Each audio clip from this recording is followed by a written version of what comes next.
Welcome, everyone. Today's story is not just about a company. It's about an idea. An idea that was born out of frustration, rejection, and failure. It's about two people who were not tech gods, not billionaires, not famous when they started. They were just two normal human beings, with one small question in their minds. Why can't watching movies be easier? Why do people still suffer for renting entertainment? This simple frustration turned into a quiet revolution. This quiet revolution destroyed Blockbuster, one of the biggest movie companies in the world. And from that destruction, a new empire was born: Netflix. In this video, we are going deep, very deep, into the full, real, and detailed story of Netflix. We will cover everything: how it started with a $40 late fee, how people laughed at the idea, how the founders were rejected and insulted, how they nearly went bankrupt, how they offered their company to Blockbuster and were humiliated, how they came back with a silent plan that destroyed the giant, and how they became one of the most powerful companies on earth, changing the way the entire world watches movies. This is not just a business story. This is a story of revenge without violence, obsession without fame, building in silence while everyone doubted you, turning rejection into motivation, outsmarting those who once laughed at you. So if you're someone who has ever been told, your idea is stupid, you can't do this, no one cares what you're building, then stay with me, because this story is going to prove something powerful to you. You don't need to be loud to win. You just need to be consistent, patient, and quietly obsessed. This story isn't just for motivation. It's also great for your English. You'll hear real vocabulary about business, risk, emotion, and success in easy and clear English. You'll learn how to understand big ideas like rejection, obsession, growth, innovation, mindset. Every sentence in this story is written to help you improve listening skills, learn sentence structure, build confidence in understanding English naturally. And because it's told like a movie, you'll stay engaged, and that helps your brain remember English longer. So if you're learning English, this story will help you grow fast, without feeling like you're studying. Now, let's begin the full journey. Here is part 1 of the true, detailed, and powerful story of Netflix. Part 1. The $40 mistake that started a revolution. In 1997, a man named Reed Hastings returned a rented movie to Blockbuster, the most powerful video rental company in America at the time. But he was late, and Blockbuster charged him $40 in late fees. Now imagine this. Reed was not poor. He had money. He was a software engineer. He was educated. But that one late fee made him angry in a way no one expected. He thought, "Why am I paying a fine for entertainment? This doesn't feel fair." He didn't forget the movie. He wasn't irresponsible. He was just busy, like most people. But Blockbuster didn't care. That $40 fine planted a seed in Reed Hastings' mind. A seed made of frustration, curiosity, and a quiet whisper that said, there has to be a better way. At that time, Blockbuster was a giant. They had more than 9,000 stores all over the world. People lined up to rent VHS tapes and DVDs. But their system was old, frustrating, and unfair. You had to go to the store physically, pick a DVD, remember to return it within a few days. And if you forgot, you were punished with a late fee, sometimes more than the cost of the movie itself. And Reed thought, what if people didn't have to go to the store? What if people could choose movies from home? What if there were no late fees at all? Now pause for a second. This is very important. Millions of people had this same frustration, but they just complained and moved on. Reed did something different. He turned frustration into fuel. Reed had a friend and business partner named Mark Randolph. He wasn't a billionaire. He didn't come from a rich family. He was just a dreamer who loved ideas, storytelling, and entrepreneurship. One day, Reed walked into Mark's office and said, "What if we create a service that lets people rent movies? By mail?" Mark was confused. Mail? Like people order a movie and we ship it to them? Reed nodded. Yes, and no late fees, and they can keep it as long as they want. That moment, in a simple office with 0 investors, 0 team, 0 technology, was the birth of Netflix. They didn't have a plan. They didn't have a product, but they had a vision. Make renting movies fair, easy, and modern. Before launching anything, they decided to do a test. They took a CD, not even a movie DVD, just a music CD. They put it inside a small envelope. They wrote an address. They dropped it in the mailbox. Then, they waited. Would it break? Would it arrive? Would it get lost? A few days later, the CD arrived. Perfectly. That one moment told them, it's possible. We can do this. The first version of Netflix, 1997. They built a small website. It had a few movies listed. Very basic design. Users could go online, click a movie, and get it by mail. There were no ads, no streaming, no big studios behind them. Just 2 men, a few employees, and a vision. They named it Netflix, a combination of internet and flicks, slang for movies. It was simple, strange, and new. People didn't trust it at first. Why would I rent a movie from a website? I already have Blockbuster. But Netflix didn't stop. They knew something Blockbuster didn't. The future is not about punishment. It's about freedom. In 1999, Netflix made a bold move. They introduced a monthly subscription plan. Instead of paying per movie, users could pay a small monthly fee, rent as many movies as they wanted, keep them as long as they liked, and return them when they were ready. No late fees. It was unheard of. Nobody in the video industry was doing this. But it solved a huge problem. And slowly, the world started to listen. At this stage, Blockbuster was still laughing. They were making billions from late fees. They thought Netflix was a toy, a joke. But Netflix was growing, not loudly, not quickly, but quietly, one customer at a time. People who tried it loved it, because it was simple, kind, and modern. And this quiet storm was about to become a massive wave. By the year 2000, Netflix was growing, but very slowly. They had a loyal base of customers who loved the subscription model. They were sending DVDs by mail every day. People appreciated the no late fees, the freedom, and the comfort of choosing movies from home. But behind the scenes, Netflix was bleeding money. They were spending more than they were earning. They had warehouses to manage. They had to pay for shipping, employees, servers, customer service.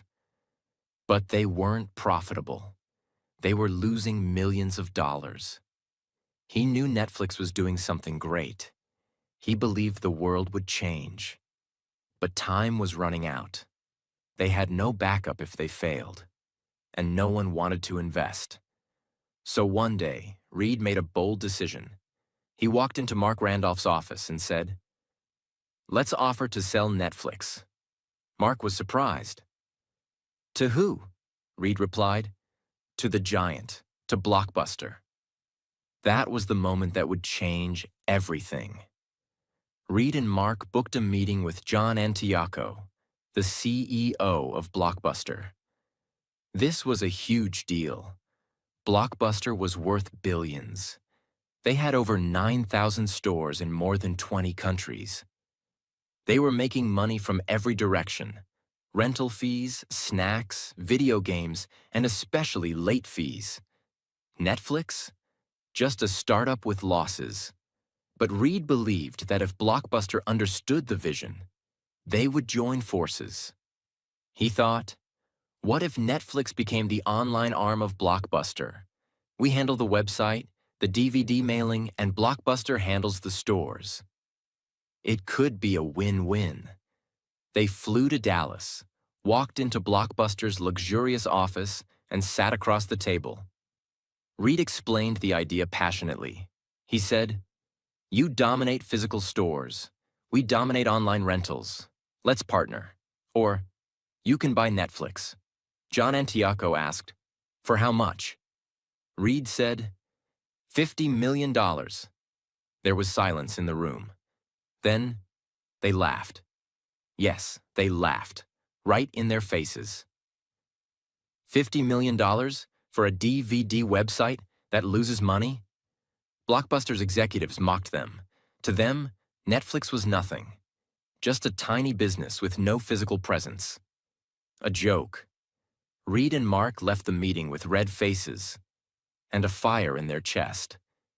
They weren't just rejected, they were humiliated. That moment changed everything.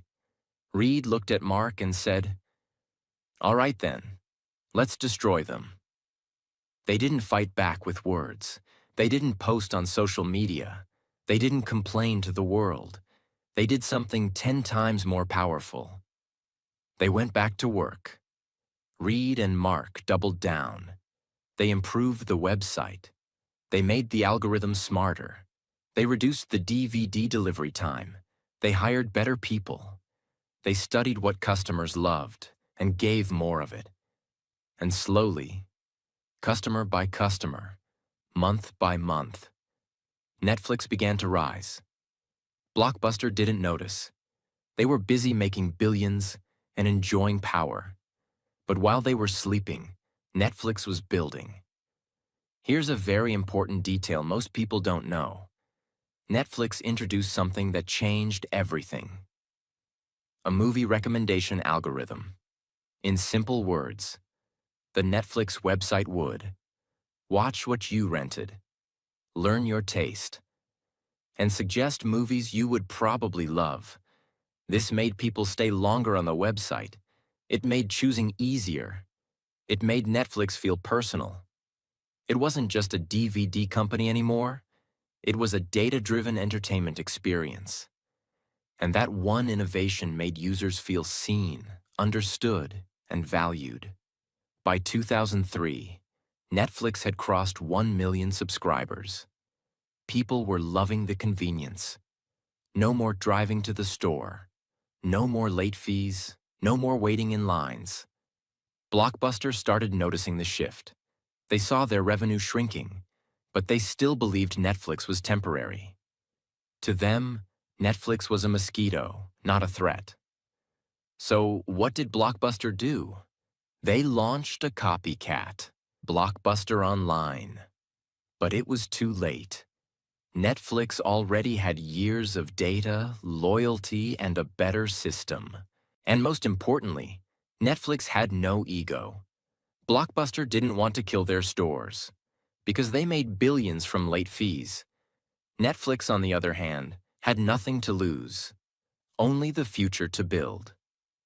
By 2005, Netflix had millions of happy users, a brilliant tech system, low prices, and full control of the online rental space.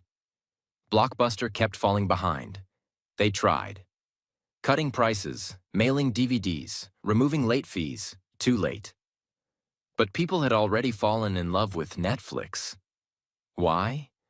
Because Netflix didn't punish them. Netflix didn't treat them like criminals for forgetting a DVD. Netflix made entertainment feel human, respectful, and modern. Let's talk about what was happening inside the company at this time. Reed Hastings believed in one core idea: give people freedom, treat them like adults. That's why Netflix had no strict dress code. Let employees take unlimited vacation as long as they delivered results.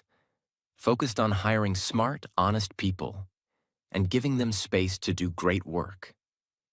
This company culture created trust, innovation, and speed. While Blockbuster was stuck in rules, old systems, and arrogance, Netflix became a home for rebels, creators, and thinkers. Part 2. The boldest move that killed a giant. By 2006, Netflix was already winning the battle of DVD rentals. They had crushed Blockbuster's online attempt. They were reaching millions of subscribers, and their system, built on freedom, personalization, and no late fees, had become a silent movement. But Reed Hastings was still not satisfied. Yes, Netflix had grown. Yes, they had loyal customers. But Reed saw something that almost no one else saw at the time. He saw the end of DVDs. He saw the beginning of something invisible. He saw the future. Reed looked at his team and asked, what if people could watch movies instantly? No mail, no envelopes, no waiting. Everyone was confused.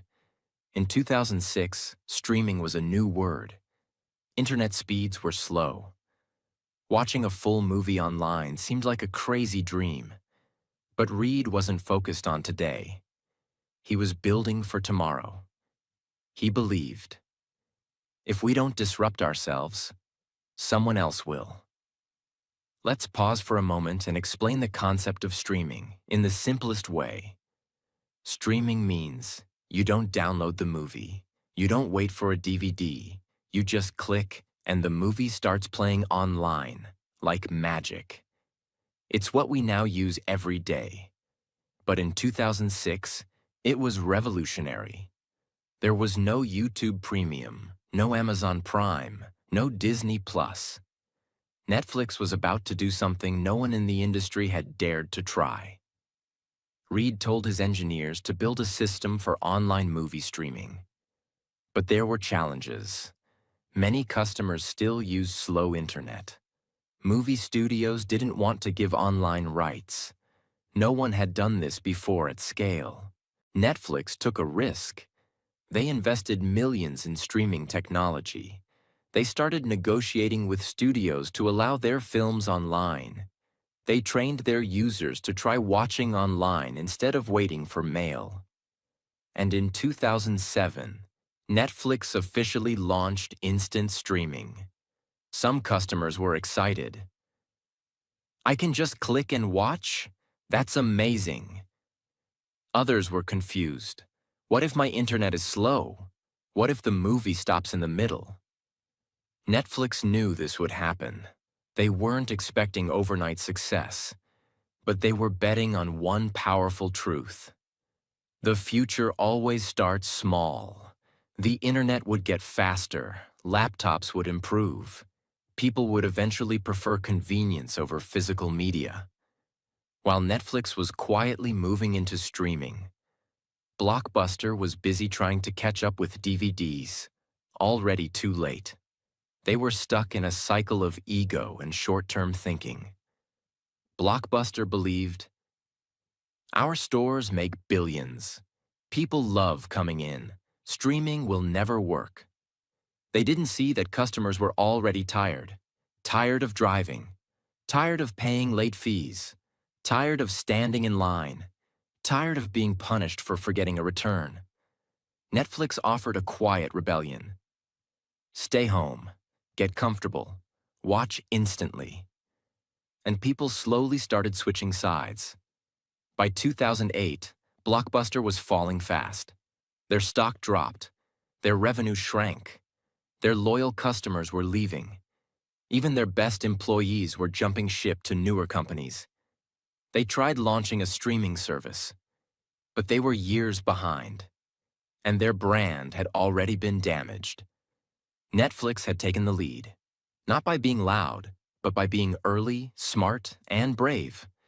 And this time, there was no turning back. While Blockbuster was falling, Netflix kept innovating. Here's what they did next. Step by step. 1. They made streaming better. Netflix invested in content delivery networks, CDNs. These made movies load faster and play smoother. Video compression, so even slow internet could stream movies. Simple user interface, so even non-tech people could use it easily. They studied how people watched, when they paused, what they skipped, and used that data to improve everything. 2. They improved recommendations. Netflix didn't just show random movies. Their system noticed your habits, analyzed your past choices, recommended titles you personally were likely to love. This made people spend hours on Netflix because it felt like the platform knew them. 3. They expanded globally. After their US success, Netflix slowly moved into Canada, Latin America, Europe, Asia, Africa. Each country had different tastes, languages, and cultures. So Netflix adapted, added subtitles, bought rights to local films, created language-specific interfaces. This helped them become a global brand, not just an American company. 4. They focused on trust. Netflix made sure their website never crashed. Streaming never failed. Payments were secure. Customer service was fast and kind. This made people trust them. And in business, trust is everything. By 2010, something unthinkable happened. Netflix was now the leader in home entertainment. Blockbuster, once worth billions, filed for bankruptcy. Their stores were shut down one by one. The company that laughed at Netflix was now dead. It wasn't a war. There was no fight in public. Netflix killed Blockbuster without screaming. They did it by evolving, by seeing the future, by listening to customers, and by staying focused while the giants slept. By now, people were saying, "Let's Netflix tonight." Are you watching anything on Netflix? I binged an entire show. Netflix wasn't just a company anymore. It was becoming a part of life. Just like Google means search, Netflix started meaning watch. That's when Reed Hastings and the team knew. We're not just a service, we're now the future of entertainment. Part 3. From renting to ruling. How Netflix became the world's entertainment king. By the end of 2010, Netflix had already done the impossible. They had destroyed Blockbuster, the most powerful name in movie rentals. They had changed the way people watched movies, from mailing DVDs to streaming online. They had become a trusted, growing, and beloved brand in millions of homes. But once again, Reed Hastings wasn't satisfied. He asked his team one simple but powerful question. What happens if one day the movie studios stop giving us their content? Because here's what most people didn't know. Netflix was only a platform. They streamed movies and shows, but they didn't own them. They were renting entertainment from major studios like Warner Brothers, Disney, Paramount, and others. And that was a dangerous place to be. Reed believed that the future of Netflix could not depend on other people. He wanted full control, because renting other people's content meant they could raise prices anytime. They could remove movies anytime. They could partner with Netflix's competitors anytime. So he told his team, "We are not just a tech company anymore. We are going to become a studio. We will create shows and films under the Netflix name." At first, many people thought this was a terrible idea. Netflix had no experience in film production, no Hollywood connections, no big actors, no directors, no track record. But Reed was used to doubt. He didn't care about opinions. He cared about direction. In 2011, Netflix heard that a few studios were discussing a remake of a British political drama called House of Cards. It wasn't a superhero story. It wasn't an action-packed blockbuster. It was a slow, serious, dark show about politics, betrayal, and power. But Netflix did something no one expected. They outbid major TV networks like HBO and NBC, offering $100 million to make 2 seasons of House of Cards. Yes, a tech company with no filmmaking experience just offered $100 million to make a serious drama. And they didn't ask for a pilot episode. They gave full freedom to the creators. Why? Because Netflix had data. They knew. Millions of people loved political dramas. Kevin Spacey, the lead actor, had a strong fan base.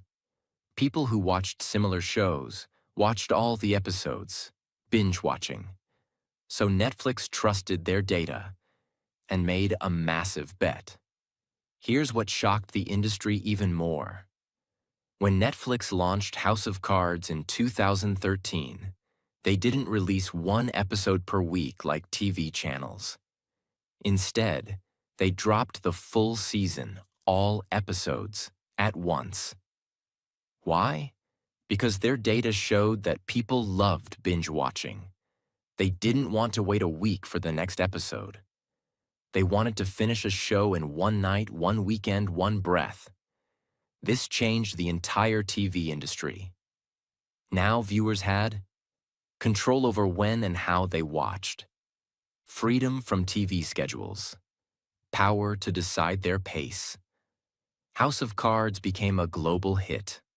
It won Emmy Awards, got amazing reviews, and gave Netflix credibility as a content creator. For the first time in history, a company that started with DVDs was now creating high-quality, award-winning shows on its own platform. This moment was a turning point. After House of Cards, Netflix moved fast. They built studios. They hired experienced producers. They signed deals with actors, writers, and directors. They created a new brand inside Netflix called Netflix Originals. This meant, this show or movie is made by us, belongs to us, and can only be found on Netflix. And that's when things exploded. Here are just a few of the shows that Netflix created in the next few years, each one becoming a global sensation. 1. Stranger Things, 2016. A sci-fi mystery about missing kids in a secret government lab. It had nostalgia, thrill, monsters, and heart. Made actors like Millie Bobby Brown global stars. Built a massive fan base across all age groups. 2. Narcos, the true story of Pablo Escobar, told like a crime documentary. Action, drugs, money, power, politics. A perfect mix of storytelling and real history. Loved by both English and Spanish-speaking audiences. 3. Money Heist, La Casa de Papel, a Spanish-language heist drama. Netflix bought the rights and re-released it with subtitles. It became a worldwide phenomenon. Showed that great content can come from any country, any language. 4. The Crown, a historical drama about the life of Queen Elizabeth II. Expensive, elegant, educational. Showed Netflix's ability to do prestige content. 5. 13 Reasons Why, Dark, You, The Witcher, and many more. Each show brought something new. New emotions, new audiences, new storytelling styles, and each one built Netflix's brand further. Netflix wasn't just making content randomly. They used their own user data to understand what types of stories people loved, see what actors had strong fan bases, learn which genres were missing from TV. This made their content decisions smarter than traditional studios. They were mixing creativity plus data. something old film companies didn't know how to do. By now, Netflix was doing something no one in history had ever done. They were creating shows that were watched in over 190 countries, translated into dozens of languages, streamed by people of all ages, backgrounds, and cultures. People weren't just watching Netflix. They were living inside Netflix stories. Characters became global icons. Soundtracks went viral. Merchandise exploded. Meme culture exploded. Netflix was no longer just a service. It was a global entertainment culture. Before Netflix, the entertainment industry was dominated by Hollywood. But Netflix proved that great stories can come from anywhere. That's why they invested in Korean dramas, Spanish thrillers, German science fiction, Indian originals, African documentaries, Turkish romance series. They gave creators around the world a platform, and the world responded with love. Some incredible global hits included Squid Game, Korea; Sacred Games, India; Lupin, France; Fauda, Israel; Elite, Spain. This global expansion helped Netflix reach more than 200 million paid subscribers worldwide by 2021. They weren't just a company anymore. They were the largest entertainment network on Earth. While traditional studios relied on box office sales, cable TV, advertisements, Netflix focused on subscriptions. Their logic was simple. If we make amazing content that people love, they will keep paying monthly, forever. This model worked beautifully. Why? Because it created predictable revenue. It didn't depend on box office hits. It gave them freedom to take risks. It gave creators artistic control, and it kept customers happy. No ads, no waiting, no nonsense.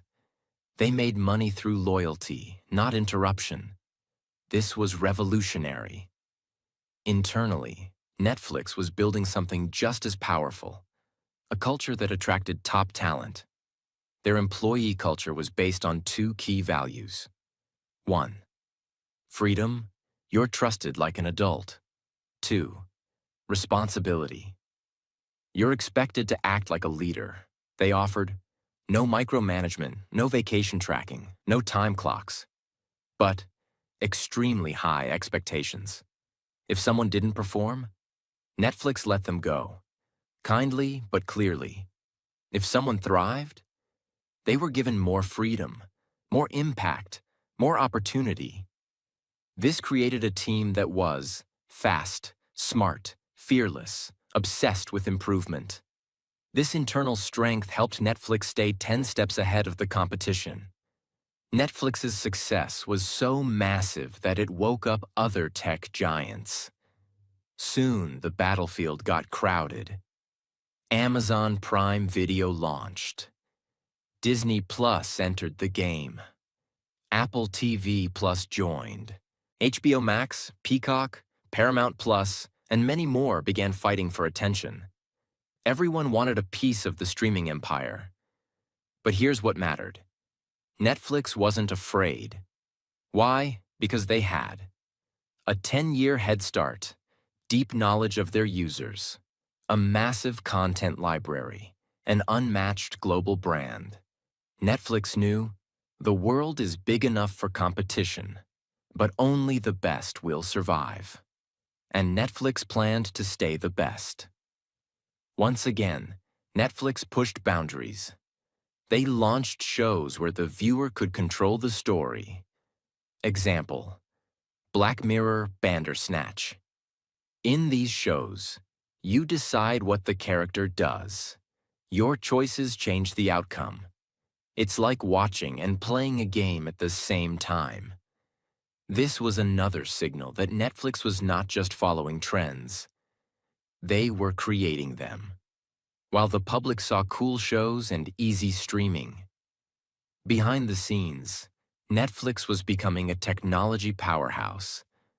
They built custom video compression tools for faster streaming, used AI to personalize user recommendations, created original sound mixing systems, designed thumbnail images differently for each user. So you see a poster you're more likely to click. They didn't just make content, they engineered the experience. Netflix became a perfect example of art meets science, creativity powered by data. When the world shut down during COVID-19, movie theaters closed, concerts stopped, events were canceled. But people still needed entertainment.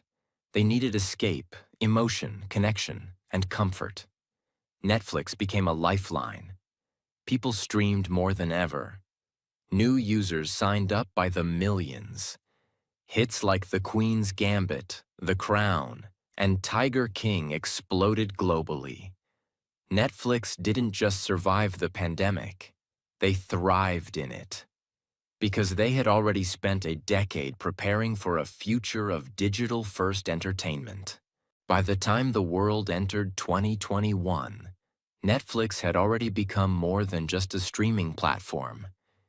It had become a global leader in entertainment, a culture people lived inside, a household name in almost every country on Earth. But here's the truth no one wants to hear. Success creates enemies. Fame brings pressure. And the top is always the loneliest place. In this chapter, you will see the real struggles Netflix began to face. The rise of powerful competitors, internal pressure to keep growing, backlash from critics and governments, public controversies, and how Netflix started to expand into completely new worlds. This is the part of the story where every empire gets tested.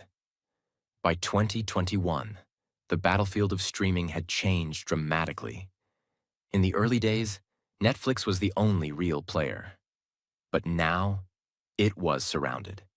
Let's break down its biggest competitors and why they were dangerous.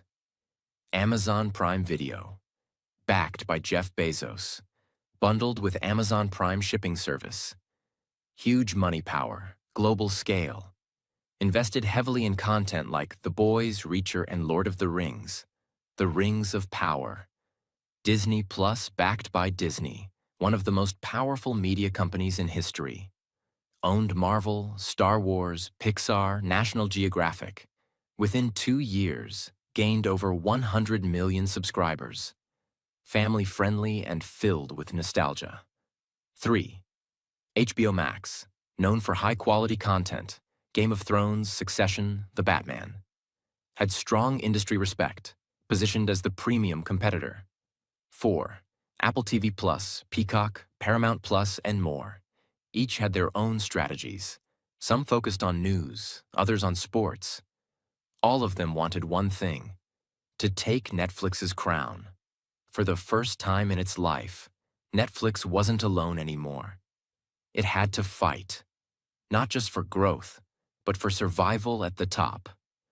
The challenge with being number one is this: you can't stop growing, even for a second. Because Netflix had gone public, listed on the stock market, investors wanted more users, more revenue, more shows, more countries, more. Every quarter, Netflix had to prove that more people were joining, that people were staying, that content was working. This put enormous pressure on teams. Writers had deadlines. Engineers had to fix bugs instantly. Executives had to make bold decisions. Fast. The world only saw the glamour. But behind the scenes, it was a pressure cooker. With global fame came global judgment. Netflix now had political pressure, cultural criticism, religious backlash, moral debates, and endless scrutiny. Let's look at some major issues they faced. Content offends. Some groups, certain shows were seen as too violent or too sexual, or insensitive to religion or culture. In countries like India, Turkey, and the Middle East, this became a major issue.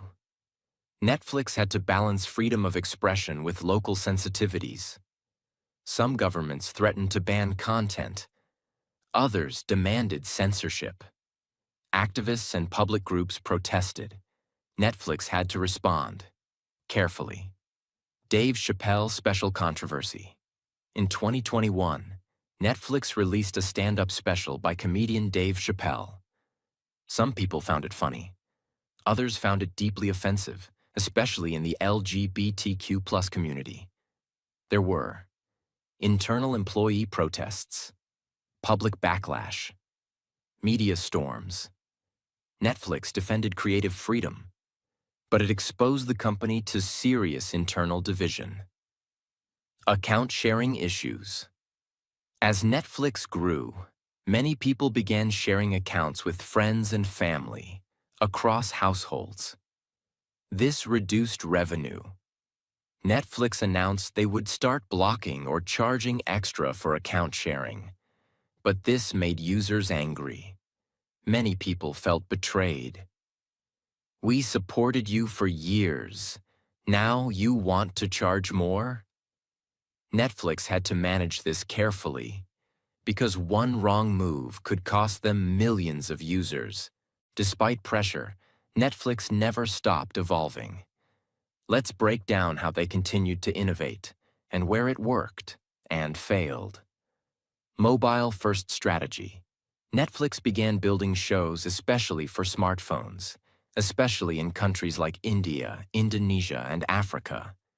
They introduced lower mobile-only pricing, vertical format experiments, more subtitles and dubbing options. The goal was to reach the next billion users. Gaming. Netflix made a bold move. They entered the gaming world. Why? Because they believed, if people love Netflix stories, maybe they want to play inside them. They launched Netflix Games, where users could download mobile games for free with their subscription. Some were based on Netflix shows, others were original. But this was a risky expansion, because building great games is completely different from streaming video. Still, it showed Netflix's hunger to evolve. Interactive stories and experiments. Netflix kept experimenting with choose-your-own-path stories, live streaming events, global watch parties, AI-generated recommendations. They believed, we are not just a movie company, we are the future of entertainment. But every innovation came with cost, risk, and the pressure to impress millions of users instantly. By 2022 to 2023, Netflix reported, for the first time, that they had lost subscribers. This was shocking. People were spending less. Competition was strong. Some were canceling to save money. Others were switching to cheaper platforms. Netflix stock dropped sharply. The media called it the fall of Netflix. People started asking, is the Netflix era over? But here's the truth. Every empire faces storms. What matters is how they respond. Netflix answered with better, stronger content. Wednesday, All Quiet on the Western Front, The Sandman, The Diplomat. New pricing tiers, including cheaper plans with ads, stricter rules on account sharing, and investment in global content creation from Korea, India, Nigeria, France, and more. They weren't just reacting. They were reinventing themselves again. And it started working. Their stock began recovering. Their subscriber base started rising again. And their belief in long-term thinking paid off. Once again. Netflix was no longer a young dream. It had become a global empire, and empires must fight to stay alive. But what made Netflix different was this. They didn't cry when challenged. They didn't panic when judged. They didn't blame others when growth slowed. They adapted. They changed. They experimented. They evolved. And they proved something powerful. Success is not about avoiding failure. Success is about rising. every time the world tries to pull you down. Part 4.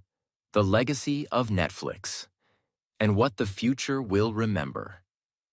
We've seen the full journey of Netflix so far.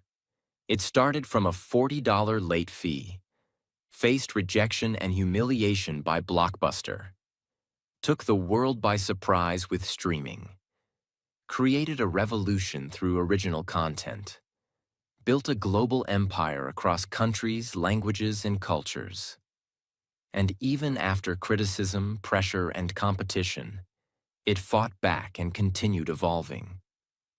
But now we reach the final and most important chapter of this story. What is Netflix building next? What will its legacy be? And what can you, the viewer, learn from this journey? This isn't just about a company anymore. This is about a mindset, a way of thinking, building, and living that changed the world. As the world races into 2025 and beyond, entertainment is changing once again. The next revolution is not just about movies, shows, or even streaming. It's about something bigger: artificial intelligence, virtual reality, augmented reality, interactive worlds, personalized storytelling, AI-generated content. And Netflix is already preparing for this future. Netflix is now investing in AI too. Understand every viewer at a deeper level. Create content suggestions not just based on past behavior, but based on mood, habits, location, and even time of day. Test titles, thumbnails, descriptions, and trailers in real time to see what works best. But that's just the beginning. Imagine this. One day, your Netflix app might show you a version of a movie where the ending is different for you, based on your emotional preferences. This is the world of personalized storytelling, powered by AI. Netflix is also experimenting with virtual reality VR, 360-degree interactive stories, augmented reality experiences where characters come into your real world. This means the future won't just be about watching a story. It will be about entering it. You might put on a headset and walk through a city from your favorite show. You might interact with characters. You might choose the direction of the story. Netflix knows that the audience of the future won't just be passive viewers. They will be participants. And they are preparing for it. Right now. While Netflix began as a small DVD company in California, it is now building production studios all over the world. Why? Because they believe the next big show won't just come from Hollywood. It might come from Nigeria, or Poland, or Brazil, or India. Netflix is hiring local talent, training new creators, supporting original voices, and bringing local stories to global screens. They are building a future where storytelling is truly global, where every voice has a chance. Netflix has also started programs to train young storytellers. They've launched screenwriting fellowships, animation workshops, documentary labs, support for female directors, programs for underrepresented creators. This is more than charity. It's a long-term bet.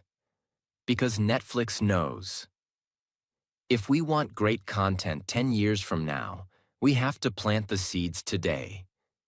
They're not just buying shows, they're building creators, the emotional core of Netflix's legacy. Behind all the data, all the code, all the deals and dollars, Netflix's story is about something very human. The power of obsession, the pain of rejection, the beauty of long-term thinking, the courage to evolve, even when you're winning. Let's now return to the beginning. To Reed Hastings. He was never trying to be a billionaire. He didn't start Netflix because he wanted fame. He was just a man who got angry over a $40 late fee. But instead of complaining, instead of blaming, instead of quitting. He built something that changed how the entire planet watches stories. That's what makes Netflix special. Now let's take everything from this four-part story and bring it home to your life. Whether you're a student, an entrepreneur, a creator, a dreamer, here are the deep truths Netflix teaches us. 1. Build from pain. That $40 late fee wasn't just a charge. It was a spark. Your pain can either destroy you or launch you. 2. Start small, but start now. Netflix began with a single CD in a single envelope. Big things don't start big. They start quiet and uncertain. 3. Be ready to be laughed at. Blockbuster laughed at them. The world called them a joke. Even their families doubted the idea. But Netflix kept going. In silence. 4. Disrupt yourself before others do. They moved to streaming before the world was ready. They created originals before they needed to. They launched global content before anyone asked. Always ask, what's next? 5th, let data support creativity, not replace it. Netflix became great by mixing human stories with smart technology. Use both. Don't ignore either. 6, stay hungry even when you're full. Even after winning the world, Netflix never stopped improving. They reinvented themselves again and again. 7, make your own stage. When Hollywood wouldn't give them power, Netflix built their own platform. If no one gives you a chance, create your own table. 8, remember, loyalty is earned, not bought. Netflix built trust with its users. No ads, no punishment, just consistent value day after day. That's how you build something that lasts. So, what is Netflix really? It's not just a streaming platform, not just a tech company, not just a movie studio. Netflix is a philosophy. It says, even if you start with nothing, even if the world laughs at you, even if you get rejected 1,000 times, you can still build something legendary. If you stay quiet, stay focused, and never stop evolving. This is the true, full, and detailed story of Netflix. From a $40 late fee to over 250 million global subscribers, to changing the way humans experience entertainment forever. Netflix didn't just beat Blockbuster. They beat every excuse. They beat every limitation. They beat every doubt. And now, their story belongs to the world. If you felt inspired, moved, and empowered by this story, share it with someone who's building something of their own. Because you don't need to be loud to change the world. You just need to be clear, committed, and quietly obsessed. Subscribe to this channel. Because here, we don't just tell stories. We tell stories that wake you up, that remind you who you are and who you can become. More stories like this are coming, and you deserve to hear every one of them. So hit that subscribe button, and let's grow together.